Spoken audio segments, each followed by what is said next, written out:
కొంతమంది క్రైస్తవులను రెచ్చగొడుతున్నారు, కొంతమంది క్రైస్తవులని పురికొల్పుతున్నారు.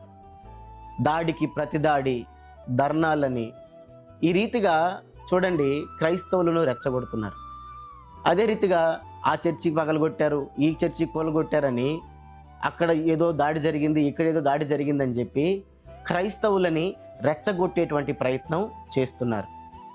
ప్రియులారా, మనం గమనించాల్సిన విషయం ఏంటిది అనంటే, ఒకరు మన మీద దాడి చేస్తున్నారు, ఒకరు మనల్ని తిడుతున్నారు, ఒకరు మనల్ని కొడుతున్నారు, బూతులు మాట్లాడుతున్నారు అనంటే అది ఎంతో సంతోషించాల్సిన విషయం. ప్రభు అయిన యేసుక్రీస్తు వారు చెబుతారు, నా నామము నిమిత్తం ఎవరన్నా మిమ్మల్ని నిందించినా, హింసించినా, మేమిట చెడ్డ మాటలు పలికినా మీరు ధన్యులు, సంతోషించి ఆనందించండి, పరలోకమందు మీ ఫలము అధికమవుతుంది అని చెప్పాడు. యేసు ప్రభువు ఎక్కడ కూడా లోకం మీ మీదకి రాదని చెప్పలే. ఆనాడు అపోస్తలుల మీదకి ఎవరు రాకుండా లేరు. ఆనాడు సంఘం మీదకి అనేకులు వచ్చారు, అపోస్తలుని భయంకరంగా హింసించారు. నాటి నుండి నేటి వరకు ఆ పరిస్థితులు కొనసాగుతూనే ఉన్నాయి, ఏ మార్పు లేదు. ఎందుకంటే లోకం చీకటిలో ఉంది, వెలుగులోనికి రావడానికి ఇష్టపడదు. లోకం అపవిత్రతలో ఉంది, పవిత్రతలోనికి రావడానికి ఇష్టపడదు.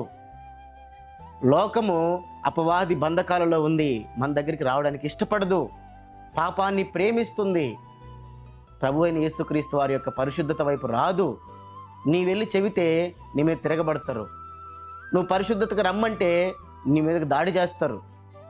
ఏం చేయమన్నాడంటే యేసు ప్రభు, సంతోషించి ఆనందించండి, గంతులు వేయండి, మీ ఫలం అధికమైంది, ధన్యులు మీరు అని చెప్పాడు. అయితే ఈరోజు ఏం జరుగుతుంది? పూర్తి రివర్స్లో జరుగుతుంది. దూషణకు దూషణ, వాళ్ళు తిడితే తిరిగి తిట్టడం, వాళ్ళు దాడులకు వస్తే తిరిగి దాడులు పోవడం. ఇది యేసు ప్రభు నేర్పించిన క్రమం కాదు. ఈరోజు యూట్యూబుల్లో, సంఘాలలో ఇదే బోధిస్తున్నారు. చూడండి, అనేక మందిని మనం చూస్తూ ఉన్నాం యూట్యూబుల్లో రెచ్చగొట్టేటువంటి వారు.